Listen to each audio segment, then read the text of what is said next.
I will love myself and I will love others as much as I can, and I will live the life that I have.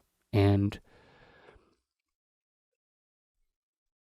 yeah, that's my spiritual practice. At a point when, and so it I don't know. I don't know how people will process that as glib or elegant or, whatever.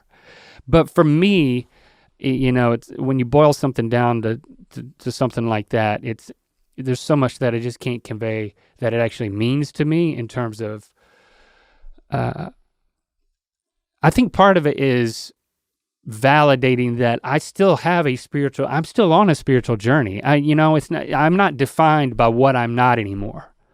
Mm-hmm. I'm alive. I've got this moment. We're sharing this moment, and there's so much beauty that we can enjoy and appreciate, or we can miss. And I'm sure that includes everything that I've talked about. Like, I didn't talk about these things to pull at heartstrings and just to prove anything. It was, these things are going to happen.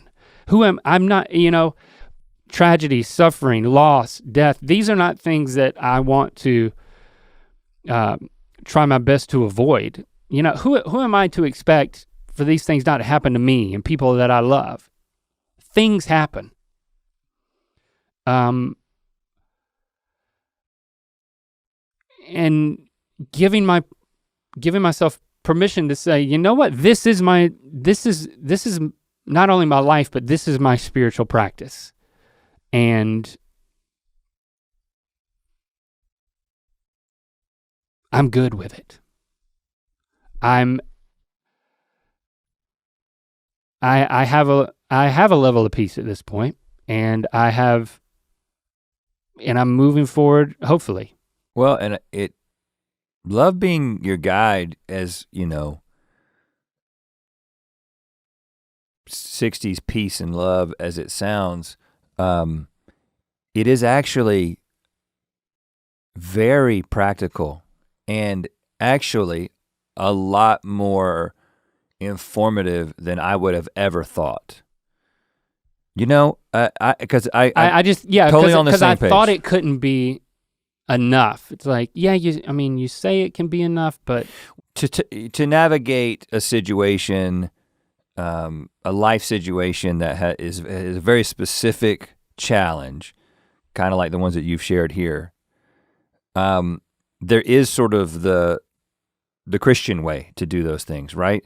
I would argue that in many ways, the Christian way is a way of love, right? You will navigate it in a way of love.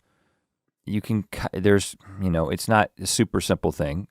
There's plenty of places where everyone within the church and outside of the church fails in that. But ultimately what I'm saying is that